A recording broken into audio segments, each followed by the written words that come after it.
WV Uncommon Place. This podcast is a variety podcast that houses numerous series to cover mental health, empowerment, podcast framework, and various intimate series to get to know the hosts. Along with occasional movies reviews and dives in pop culture with our event podcast episodes. The Uncommon Place digs into bringing guests on that stories don't fit the mold and are very different. WV stands for the great state of West Virginia, and every quarter we cover something in West Virginia. Stacy and myself, JR, are your hosts, so please come along for this venture to our Uncommon Place.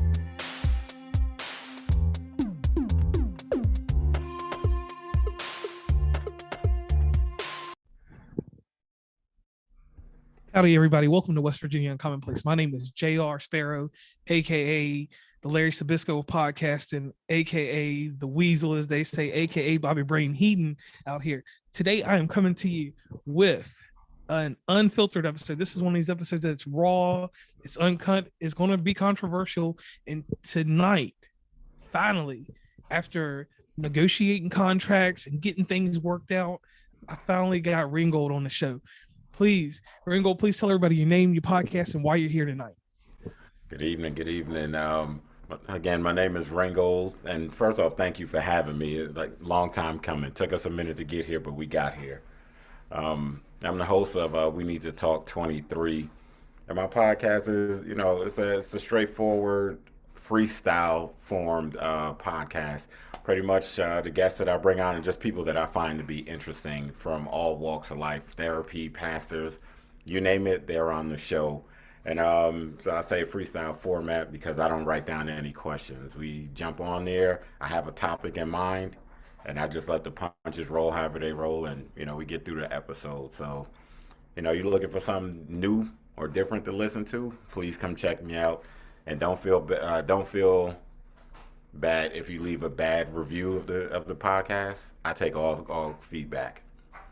Now, we're going to switch this up real quick because everybody knows I have a problem with the statement he just made, because everybody knows everything I do is scripted, it's coordinated. Let me say this real quick because, like I said, this is an unfiltered episode. I like what this man does. This man does an amazing show. So I'm going to let everything he said slide, but y'all know that in audience, I want you to go give his show an amazing listen and a look, because he does some good stuff out there. I'm not saying everything's good because, I never want to give anybody that many flowers, but I will say this. He has an amazing format, and me and him both have a lot of things that intertwine us with people. We feuded with some people. We've all been in like, it's been like podcast high school out here in these podcast streets, as Mr. Kendall Boyd from Bet the House podcast would say. Now, here's the thing. When you go over to Ringold's podcast, the thing that I like about what you got when you get over there, We Need to Talk 23, not the 23 part. We can go away from that because everybody knows I'm from UVA all day. No love for North Carolina, and definitely no love for Maryland. I mean, I like y'all Maryland people, but let's get one thing straight. I'm from Virginia. You know where basketball fundamentals come from. You know how to set the zone. You know how we run it. You're going to get the full court press when you play against us. But anyway, nothing about the Terrapins or anything else. So here you go. When you're listening to his show, it is the middle of his show that's amazing.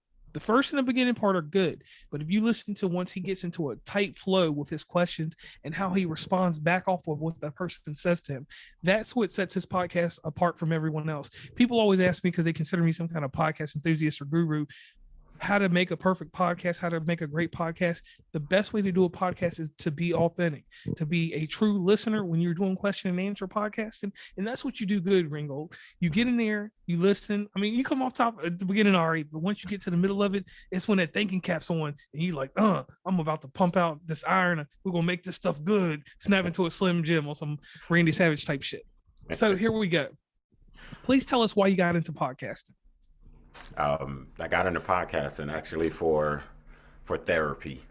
It was during the whole George Floyd murder and everything, and I've mentioned it before on my podcast and things. I have 3 sons, and I'm not a high-strung person, or I don't get worked up pretty easily, but watching that video just triggered something in me, and I mean, it made me emotional. I'm not an emotional person.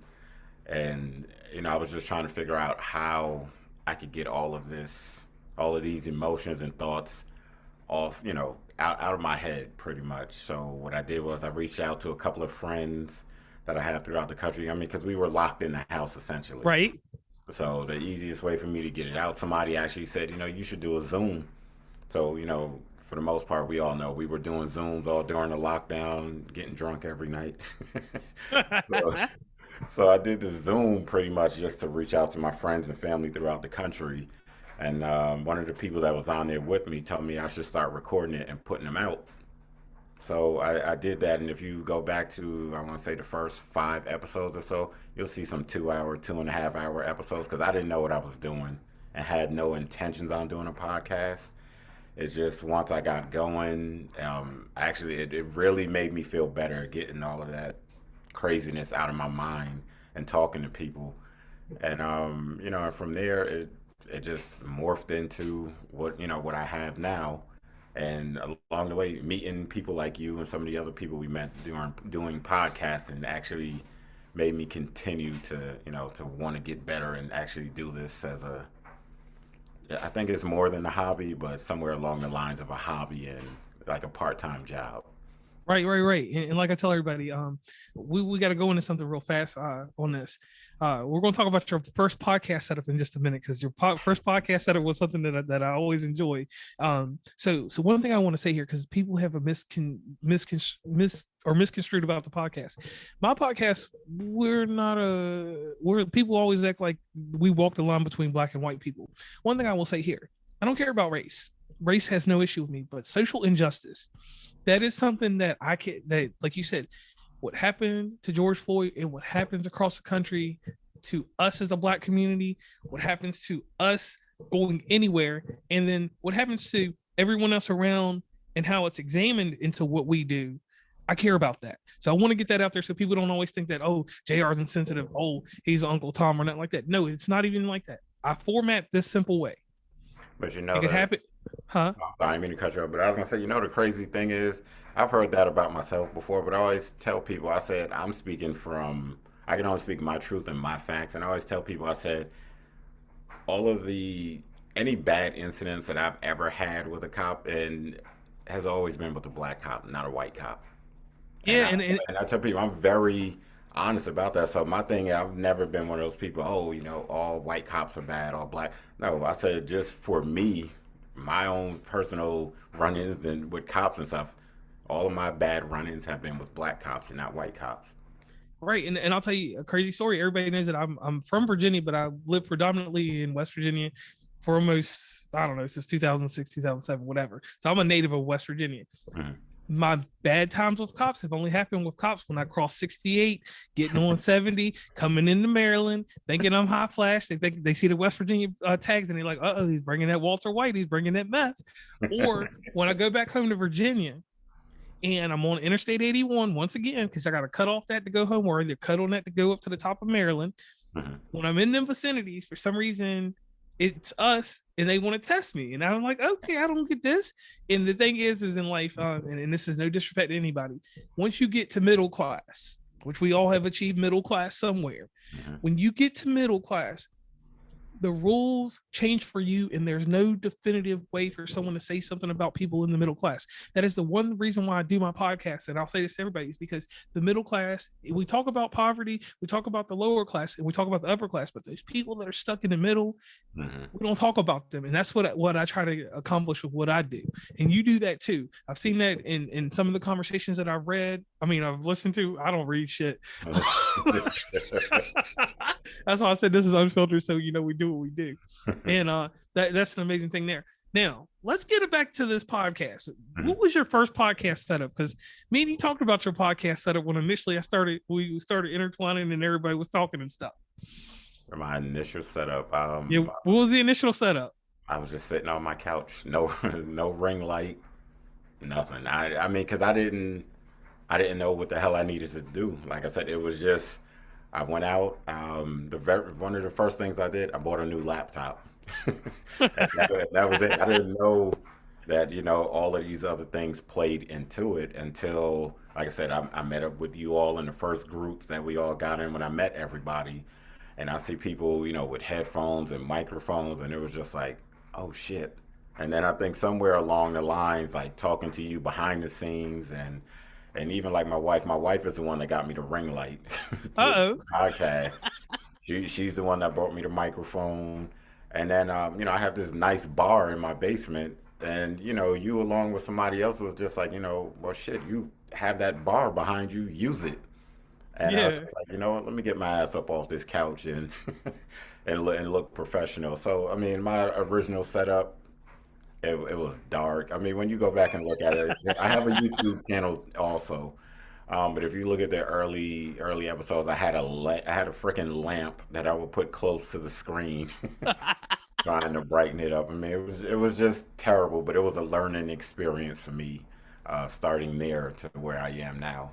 And see, that's the great thing in podcasting. Like we all started from somewhere. Because I told somebody, like, when I started out in 2018, right, I had this $30 little clip-on microphone.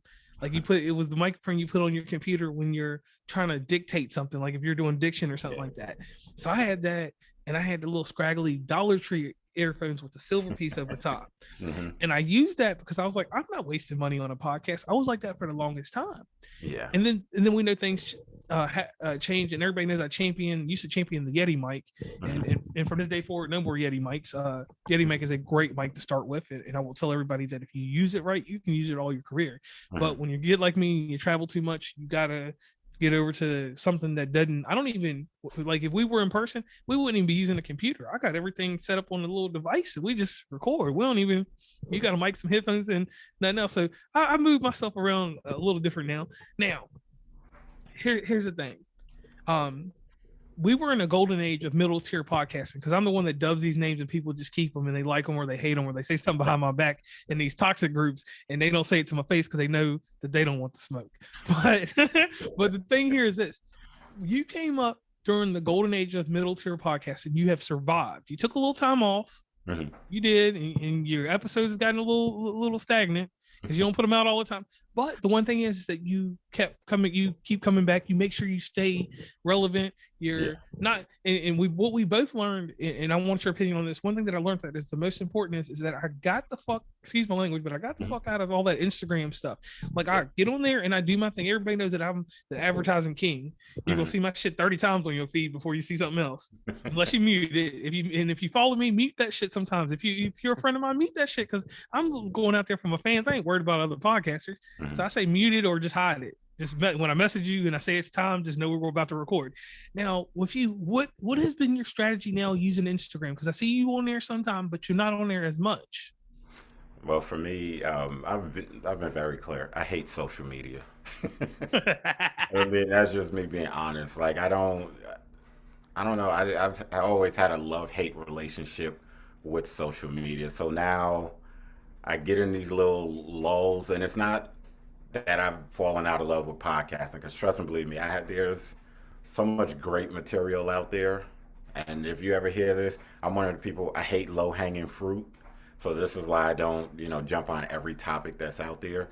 But for me, I don't, I don't know. I'm just stuck. I mean, I get into these ruts where it's just because I'm in school, and you and I were talking. I think it was yesterday, and I was telling you the new position that I got. Yes, you got a promotion at work.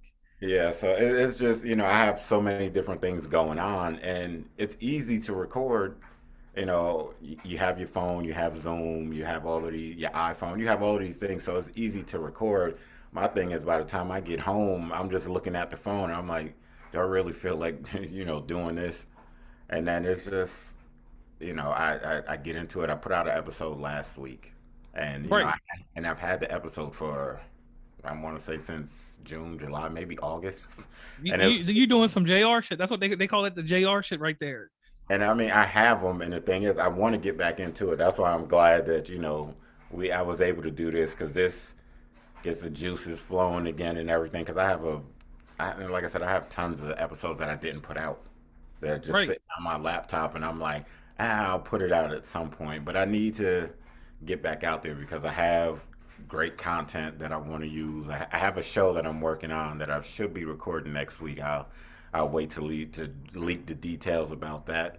Okay. Okay. Now, one thing I want you to do real quick, because Mhm. everybody gives me this esteem, respect, in podcasting. I want you to think like this, and just think with me real quick. Let's visualize this. What you do is curation. You don't put out filth.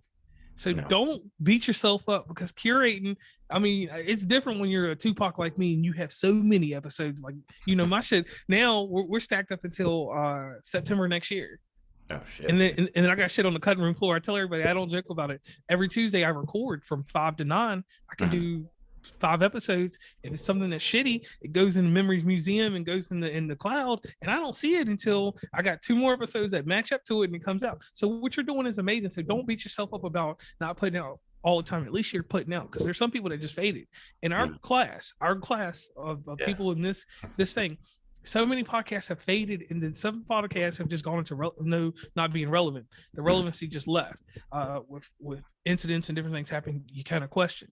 Yeah. Now, here we go on one thing. What is a topic that we can expect from you? Because I like to dig. What's a topic we can expect from you when you release something?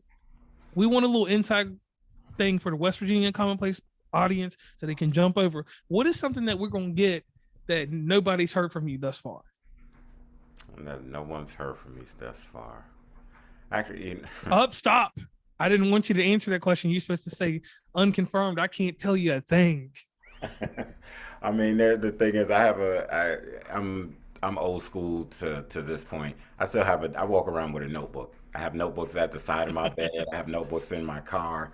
I keep a notebook, and I like to write down stuff. Yes, I have my phone, but I still like to, physically write down stuff. So I mean, there's a bunch of topics. I'll give you this one. There's an episode that I'm working on. That's not going to happen probably for another month or two, but where I'm trying to get these two pastors on the show too, Uh-oh. and it's not so much of a religious episode. It's Okay. me asking them questions, because as we get older, we start to pick up different Yes. things in terms of religion and stuff. So I just have some questions, and instead of me just going on, hitting record and just spewing a whole bunch of nonsense, bring some of the experts on and pick their brains to see if they have answers to things that I want to talk about. Okay. And I like that, because right there you gave us a little bit, even though you didn't have to. Now, we have ups and downs in podcasting. So let me tell a story real quick about me, because I always like to talk about me on my own show. So this is what happened to me. My biggest defeat in podcasting has been this, and I'm gonna ask you this question, but I'm gonna answer it for me. My biggest defeat in podcast hasn't been downloads, hasn't been listeners, hasn't been um actually helping other podcasters, because I try to do what I can for people. Yeah. If we can work out a deal, I got them Diddy contracts. I'll sign you to one, and you can make some money with me, but I'm gonna make money off you too. And if you don't want to sign that, I try to help everybody in the realm that I can. My biggest defeat has been that there were certain people, and it's a certain person between you and me. We're gonna talk about them in just a minute. That when I went and helped this person, I didn't know that I was hurting them while I was trying to help them, because they didn't want the help. They didn't want me doing shit. They was like, I don't need that. I don't want this. I don't need that from you. So in turn, a simple miscommunication turned into probably the biggest feud that was ever broadcasted on the median tier podcasting. And from there came probably one of my better episodes this year after everything was rehashed. So what has been your biggest defeat in podcasting? Defeat, not loss. Defeat, like where you really lost it and you had to just tuck your head and turn around. To be honest, I don't think I've had any. Not. I mean, no. I mean, if you because you said defeat. If we think about the definition of defeat, Defeat. because I've had, I say maybe setbacks, but I don't think I've had any. You ain't had no defeat. Throw something at me. Let me see it, right? Because you jog my memory. All right, so I can say this about everyone in podcasting. The biggest defeat we had is that the people around us, our family supported us, but the other people that we thought would be Okay. around, Mhm. that's a defeat, because I got I say this: my biggest fan is my mother. you. Yeah. The most downloads that I have from a person that I can actually stat track is not my mother. Hmm. So you see what I'm saying? Okay. So, well, in terms of that, then, yeah, I mean, the the support, because for me, and I'm very, very, very honest with the people that I connect with through podcasts, and I don't listen to everybody's shit.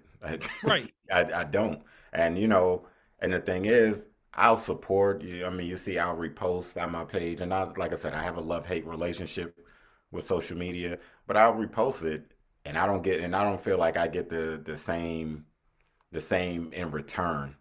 So in terms of Right. The reciprocity. yeah, so I'm just like, well, shit, you put out this, I'm, putting your shit up on my page. I'm about to turn in like the feud between Wale and Meek Mill back in the day where Meek Mill felt some type of way because Wale didn't promote his album. That's how I Right. feel at times. Yes. But I'm Yes. so, I'm in the middle of that kumbaya shit with everybody to where Right. I don't take it personal, and I just go, like you said, you drop your head because I'm disappointed in some of the people, and it's just like, oh, fuck, I expected more from him or her, and that's my fault for putting those type of expectations on other people. Right. And I feel that way too. I'll be like, damn, this motherfucker. I was like, so this is me, for instance. I listen to people's shows. I Mhm. actively listen. If I don't listen, I've got a squad. It's 8 of us that run Mhm. with me in podcasting. Like, that's actually my team. My white boy Trevor might listen to your show and Mhm. he gonna give me details. And I'm gonna be like, is this really worth my time? Fuck no. But Mhm. we're gonna still give you that respect because you got that download out of us. I'm gonna Mhm. share your shit on my story, but your shit ain't gonna make my front page.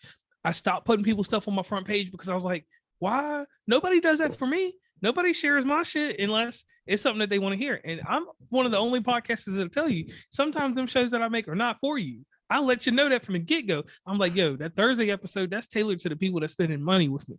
Yeah. That shit I do on Saturdays, that fun shit, that movie review, the whatever. Them shows that are not sponsored, that shit that I do just for fun. So I want you to listen to that. That other show has a paid subscriber. It has a person that has determined that this is the shit they want to listen to, and I'm gonna tailor to them because they put money in my pocket. This person not. And the one biggest defeat or the one misconception that I took in is that every podcaster you meet doesn't have to be a listener. No. Every podcaster can show support because there's some podcasts to me that I'll just say this, and I'm blunt and I'm very honest.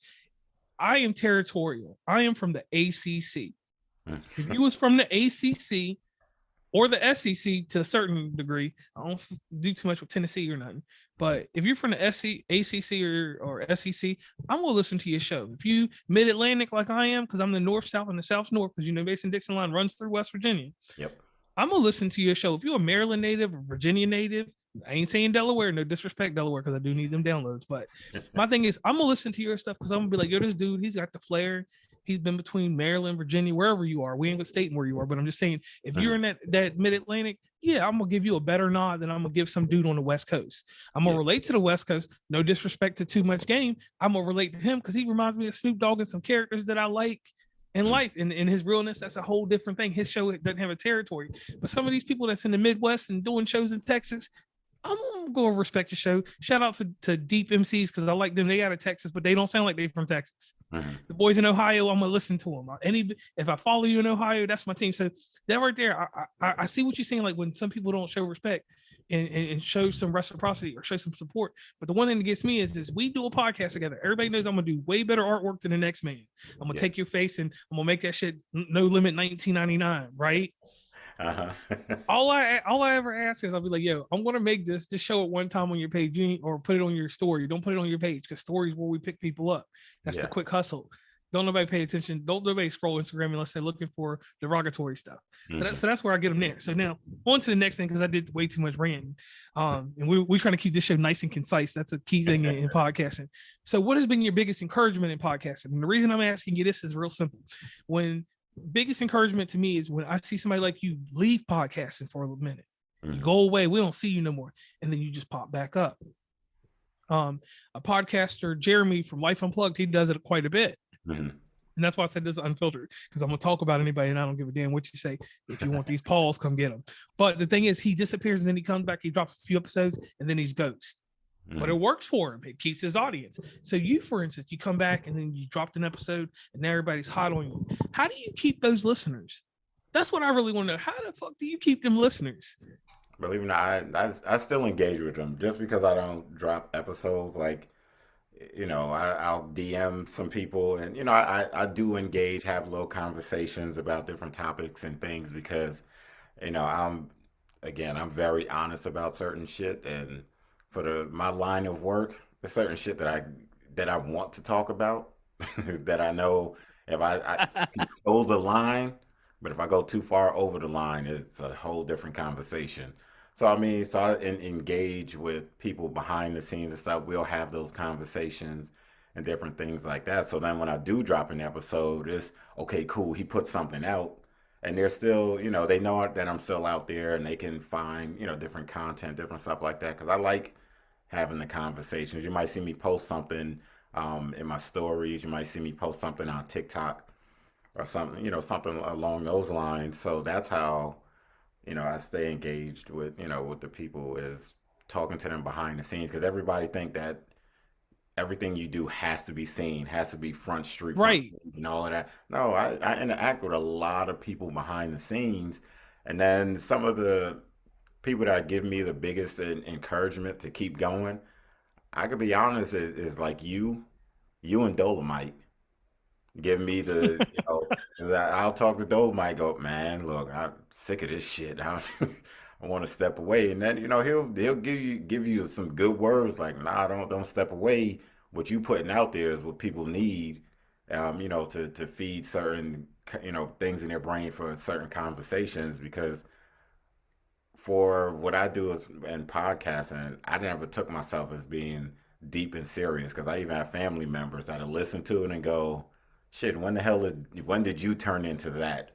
Because Right. I'm always joking and playing, but when people hear the podcast, go, "I didn't know that you could get that serious and that deep." And my podcast to me still isn't serious because we're gonna joke, we're gonna laugh, we're gonna talk shit, and still have the serious conversation. But you got to understand one thing. You got that motherfucking that narrator voice. Like you could be like, it was the coldest winter. Say that shit real quick. It was the coldest winter. Say it was seriously though. That wasn't serious. Do it in your professional voice. Do it in the Ringold voice on the show. Um, it was the coldest winter, and then Right. You're right.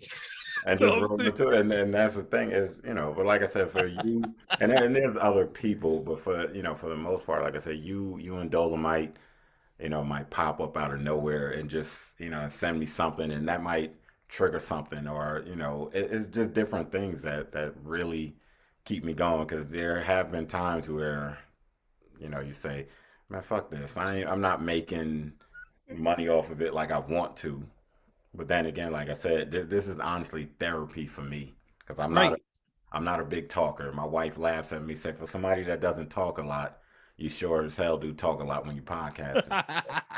and see, that's the one thing that's amazing. Once the extra voice comes out, when the mic comes on, well, the mics don't really turn on; they just hooked up. But when you get that mic in its position right, and you just there, it's kind of like you're a performer to a degree. You're authentic, but you're a performer. Like Yeah. I get a little hysterical. You see the hands move if you see me in person, or I mean through the Zoom or something like that. But in real life, I'm just like, yo, we just gonna do this shit. Stop. Baby bam, let's go. So going deeper.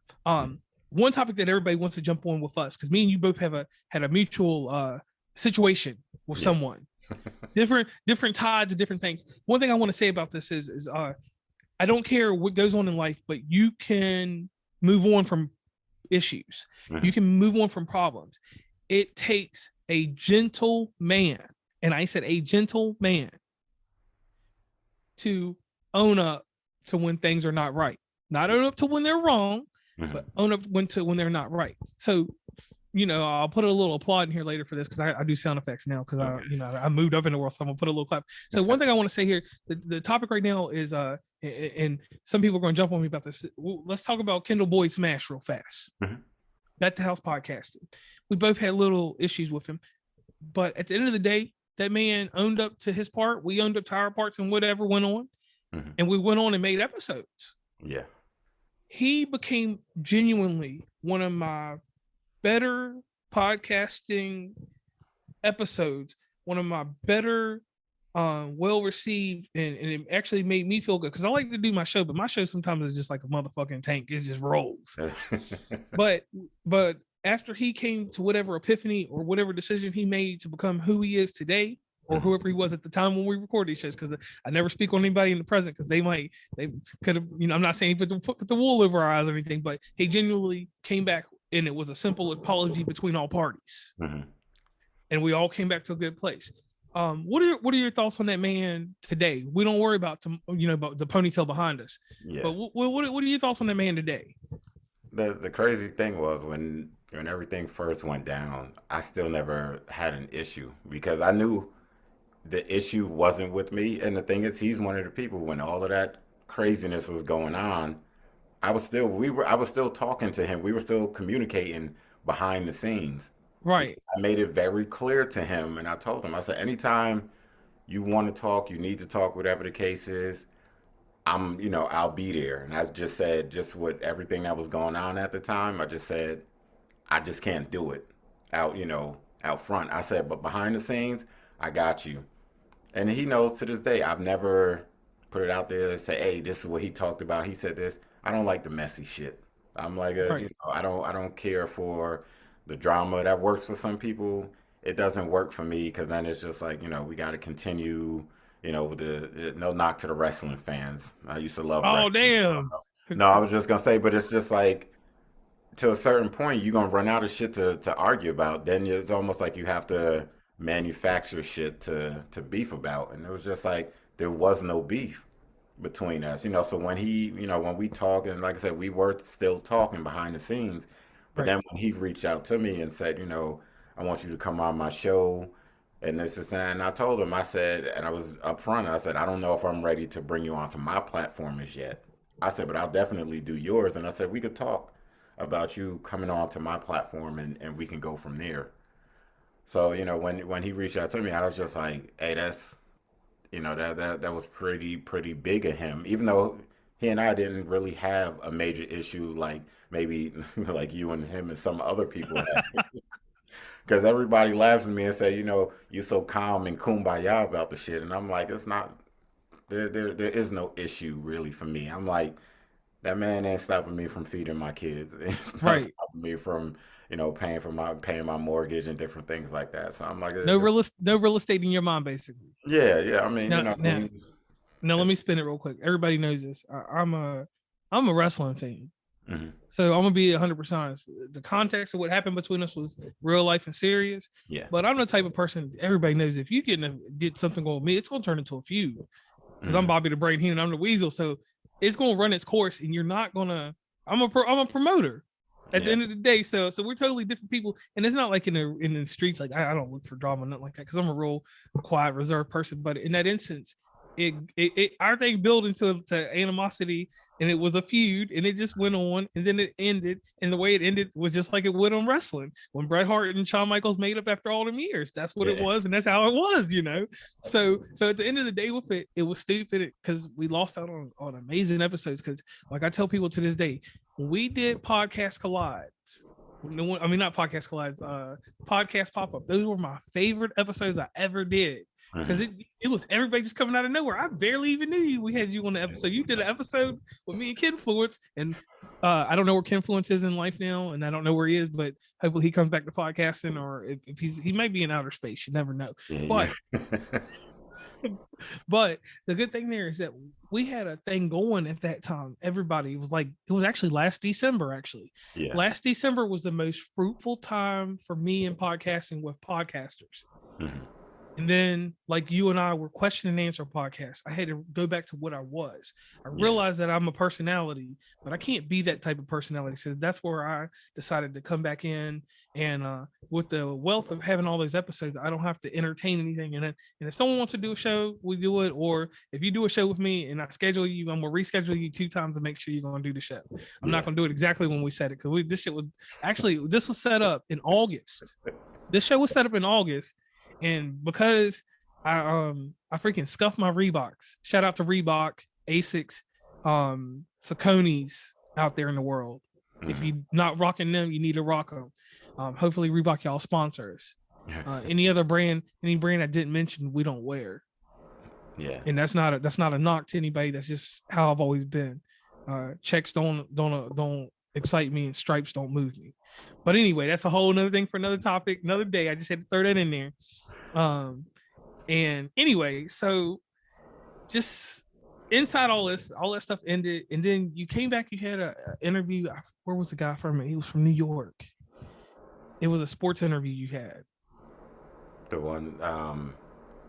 one I did with the guy from the Giants, or Yeah, the guy from the Giants. mm-hmm. So that rung me in, and I was like, damn, when am I gonna get some more episodes? And then you disappeared for a little bit. I talked to you behind the scenes, and everybody, this is one thing about me. I'm always trying to help people find grant money in podcasting. Mm-hmm. Grant money is the way to go now, for certain people, because you have to be truly a business juggernaut. You got to be able to take time away from your job. And the type of job I do, sometimes I have periods where I'm off for like 2 weeks or so, even though I might work 60 days straight. So I have time to go dig through stuff. I have 24 hours in a day in a studio just to sit in to figure out stuff like that. So that's the difference. That I do want to put that out there for the public. That's why I'm able to look at these things, because I send you some great stuff sometimes. Yeah. You and my other favorite podcaster, Frankly Francisco, you, him, and then Jay Christian. I like to get y'all information because y'all are well informed, and three of y'all together need to do a show one day, because that'd be one of the greatest podcasts you'd ever hear. Try to work that out sometime. Now let's get deeper into you real quick, because you know the podcast is getting to the point where we almost want to end it, because it's at 7:35. We start at 7 o'clock. You know, we're trying to keep everything concise, because we were into a movement now that it's cool to do podcasts to an hour, but at 42 minutes, that's when I lose all my audience. That shit drops. The line on my shit goes and everything's gone.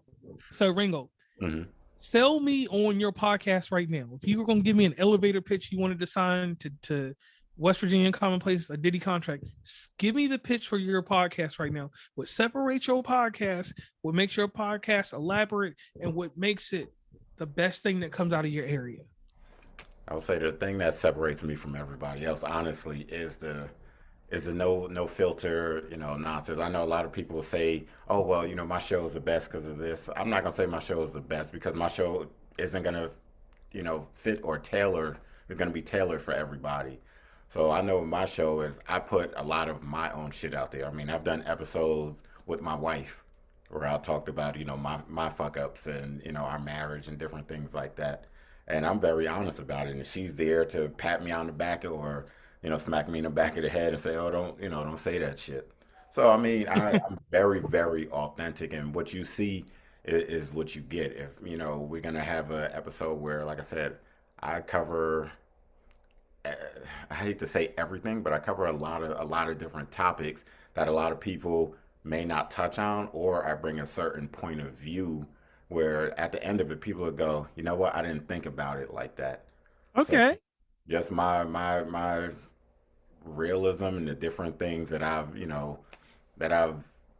want to say been through, because I haven't been through anything horrible, but my travels, I'll say that, because living, and I can say it now, but living in New Jersey, living in Arizona, Florida, the DC area, and traveling, all over the place, that gives me a different perspective on things, and I'm not above being corrected on my show. Some people think you come on their shit and it's just, no, this is my show. You're not gonna tell me. No, I don't have a problem being corrected, or if something is wrong and you've been on my show and you've heard my show, I let the guests talk. And that's why I end up with those hour episodes, because if you're saying something and you have a great point to make, I don't want to cut you off and fuck up that point. So I let my guests talk, and that's the thing, because that's why the freestyle format works for me, because I like the realness of the conversation. So it's like, even if I don't know you, by the end of the podcast, people will think that we've been friends for 10 years, because that's how fluid conversation is going to be. Now, I do this, and this is classic real quick. Let me get the mic ready. I give everybody a testimonial of who they are. All right, Ringold, here's the thing. You're an amazing human being, and people don't say that to people enough. So take that, and I want you to hold that, make a championship belt, call it the Intercontinental belt. Now, here's the thing that goes on. When you start your podcast, like I said in the beginning, it's whatever. But when it gets to the middle, your podcast is amazing. I would only be able to stack 20 of my episodes up to 10 of your episodes when you get in the middle of your show. In the end of your show too. But at the beginning, I'm gonna beat your ass straight up. I'll tell you that all day, because mine's scripted. but here's the thing: you get raw emotion, and you get people to move. Mm-hmm. On Instagram, you have a special story there that comes around, a birthday comes around about a certain person, Yeah. a certain life that you show people. You show that you're human. Mm-hmm. When I see that story, we both share loss, and there's multiple losses, but it's a simple loss in that we can take that loss and project it to people. Mm-hmm. That is the one thing that I can admire about you over anything else you do, because you don't have to let people in on your world and know that.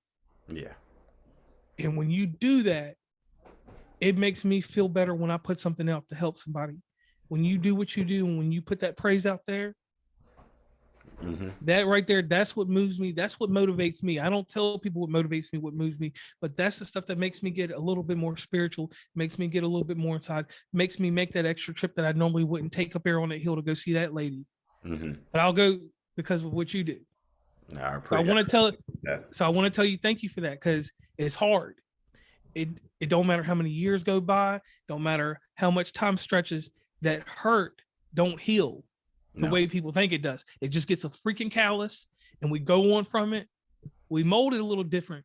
Mm-hmm. We still move a certain way when them times come around. We freeze, we get like this and that. And you show that in your post. You can see it if you're human. If you're an Android, if you're using an Android phone, you're not going to see it. But if you're on an iPhone, you're going to see it. And I'll tell anybody that.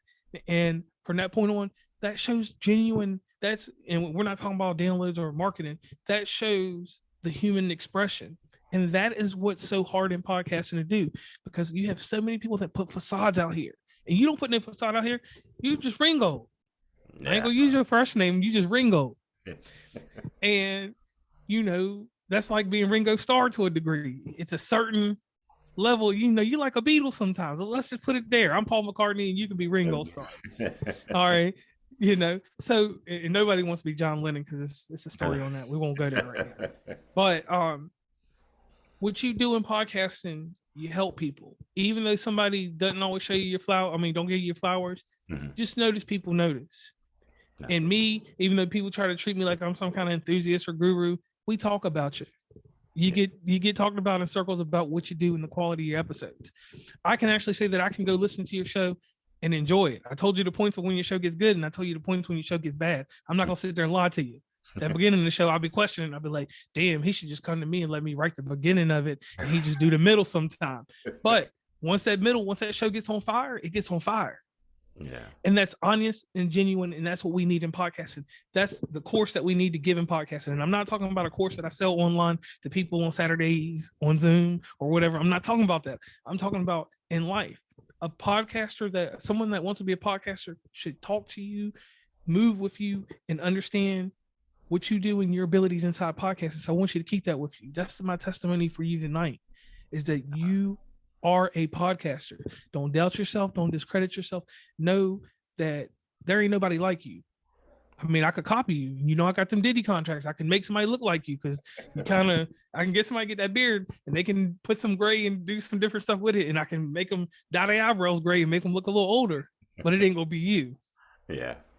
No, I mean, I appreciate that. And like I said, the beginning of the podcast, that's the one tough area, because like I said, it's a freestyle podcast. So in the beginning, right, I'm filling out the guests. And once we get to that point, once it clicks and I figure out what we can do to have this thing take off, it's to the moon from there. So, that part, because I'll say this, not to go too long, because like I said, I know we're up on the 42nd minute or 43rd. Right, yeah.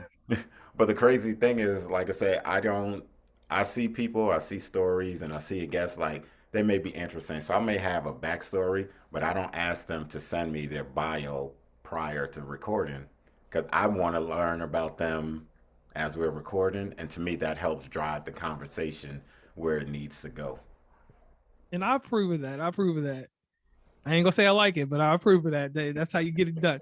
Now, everybody, this episode is part of my Unfiltered series, where I talk with podcasters and content creators, and we dive into funny things. We talk about some stuff. We're gonna cuss. We're gonna say what the fuck we want. And I've had with me Ringold from We Need to Talk 23. We didn't go into any details about basketball or anything like that. I shot my shot with UVA and I said what I said. And we're not going to talk about UNC, North Carolina State, or anywhere down there. And we definitely not going to even say the name of Wake Forest. I just said it and I didn't even mean to say it. Wake Forest, we don't even talk about the Demon Deacons.